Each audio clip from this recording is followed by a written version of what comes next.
नमस्ते and welcome to our channel 23.5। मेरा नाम सुनीता है और इस वीडियो में हम सीखने वाले हैं 10 नए शब्द उनके बारे में जो आसमान की सैर करते हैं। कौन है ये? चलिए देखिए।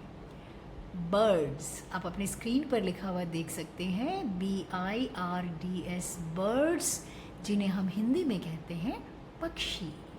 चलिए देखें पक्षियों के बारे में हम कौन कौन से 10 नए शब्द सीख रहे हैं। ये आप अपनी स्क्रीन पर एक चित्र देख सकते हैं। ये है पक्षियों का घर जिसमें वो अपने अंडे देते हैं। छोटे से नाजुक से पक्षी अपने इतने सुंदर घर बनाते हैं। क्या कहते हैं इनके घर को हिंदी में? हिंदी में कहते हैं घोंसला। और घोंसला जो है अंग्रेज़ी में उसके लिए शब्द है नेस्ट। नेस्ट नहीं, ये निशान आपको ये कह रहा है कि इसको नेस्ट नहीं पढ़ना, इसे पढ़ना है नेस्ट। क्या है स्पेलिंग नेस्ट का? चलिए देखें, NEST, NEST, नेस्ट, जिसे हम हिंदी में घोंसला कहते हैं, अंग्रेज़ी में उसे हम नेस्ट कहते हैं और उसका स्पेलिंग है NEST और हम कहेंगे अ नेस्ट। चलिए आगे बढ़ते हैं। ये क्या हो गया? अंडे में से क्या बाहर निकल आया है? ये छोटा सा बच्चा जिसे हिंदी में हम कहते हैं चूज़ा, अंग्रेज़ी में इसे कहते हैं चिक और इसका स्पेलिंग है CHICK,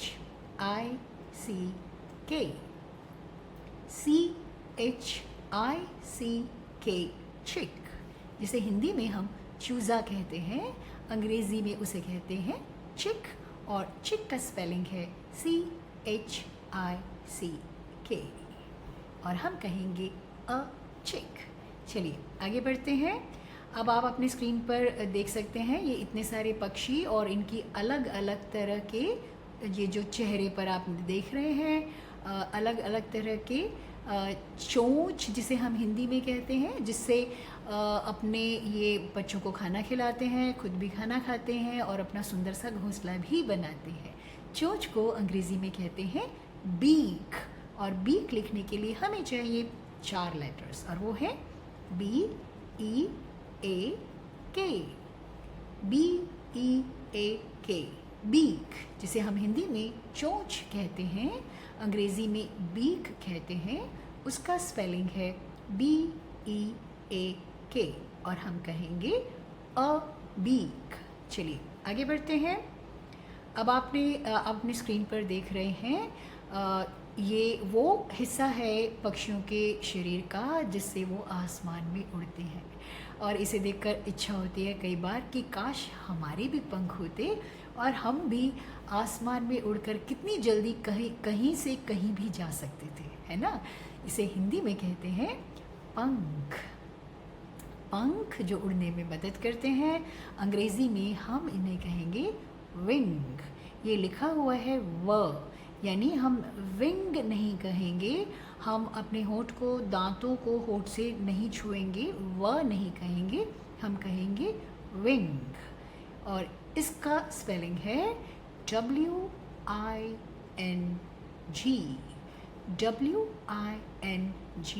विंग, जिसे हिंदी में हम पंख कहते हैं और इंग्लिश में हम कहेंगे विंग, उसका स्पेलिंग है WING और हम कहेंगे अ विंग।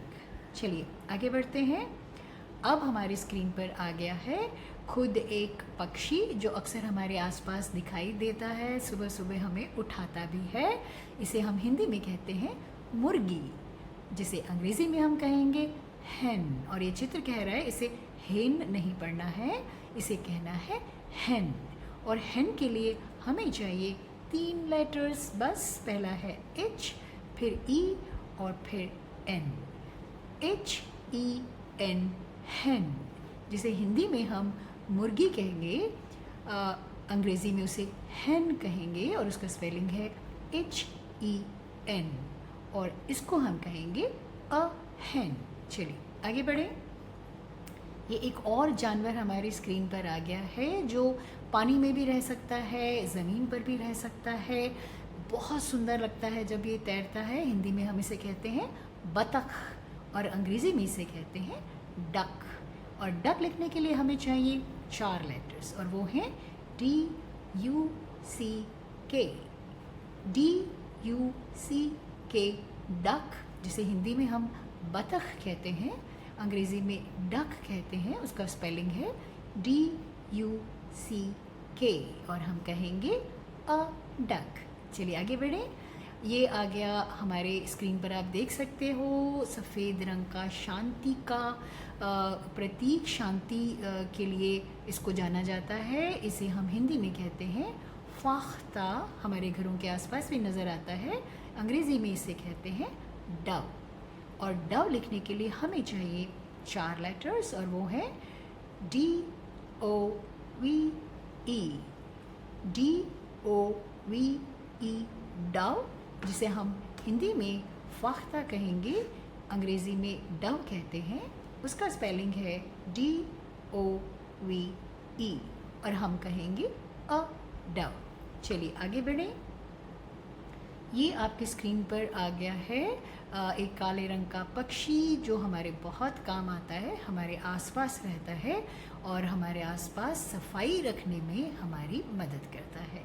इसे हम हिंदी में कहते हैं कौवा और कौवा को अंग्रेज़ी में कहते हैं क्रो। क्रो के लिए हमें चाहिए 4 लेटर्स और वो हैं CROW। CROW क्रो, जिसे हम हिंदी में कौवा कहते हैं, अंग्रेज़ी में क्रो कहते हैं। उसका स्पेलिंग है CROW और हम कहेंगे अ क्रो। चलिए आगे बढ़िए। ये आप अपनी स्क्रीन पर देख रहे हो एक बहुत मज़बूत और एक ऐसा पक्षी जिसे आसमान का राजा भी कह सकते हैं हम।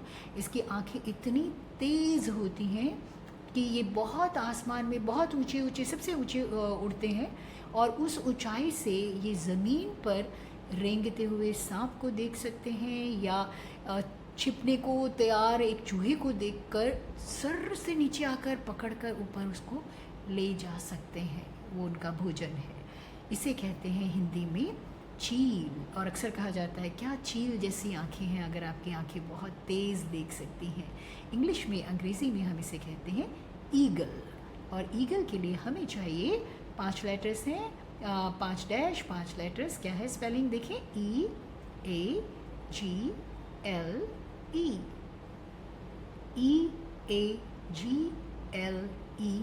ईगल, जिसे हिंदी में हम चील कहते हैं, अंग्रेज़ी में उसे ईगल कहते हैं और ईगल का स्पेलिंग है EAGLE।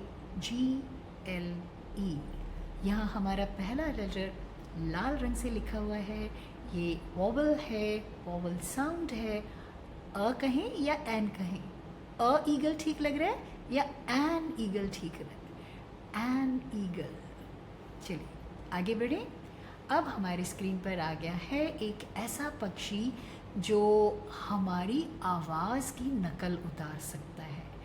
कुछ शब्द जैसे हम बोलते हैं बिल्कुल ये वैसे ये शब्द बोल सकता है। इसे हिंदी में हम कहते हैं तोता और अंग्रेज़ी में इसे कहते हैं पैरट। पैरट लिखने के लिए हमें चाहिए कितने लेटर्स, चलिए देखिए, PARROT 6 लेटर्स, PARROT पैरट, जिसे हिंदी में हम तोता कहते हैं, अंग्रेज़ी में इसे पैरट कहते हैं और पैरट का स्पेलिंग है PARROT और हम कहेंगे अ पैरट। तो ये थे हमारे पक्षियों के बारे में और उनके कुछ नाम। ये 10 शब्द आप अच्छी तरह से सीख लीजिए, अच्छी तरह से इन्हें पहचान लीजिए, इनको लिखना, पढ़ना, बोलना प्रैक्टिस कर लीजिए। चलिए एक बार रीकैप कर लें। रीकैप में सारे शब्द हम आपको एक साथ बता देंगे। बर्ड्स, ये उनके चित्र हैं, हिंदी में उनको कैसे बोलना है ये आपकी मदद के लिए है और अंग्रेज़ी में उनके स्पेलिंग है। आप अपनी नोटबुक ले लीजिए, पेन पेंसिल लेकर जल्दी से इनको लिख लीजिए, वीडियो को यहाँ पॉज करिए और फिर हमारे साथ बोलिए ताकि आपको पूरी प्रैक्टिस हो जाए। तो चलिए शुरू करते हैं।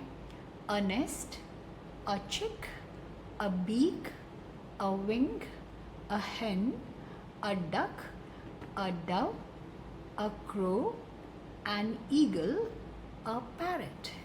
So ये 10 शब्द आप अच्छी तरह से प्रैक्टिस कर लीजिए और तैयार हो जाइए सवालों के जवाब देने के लिए। थैंक यू और शुक्रिया।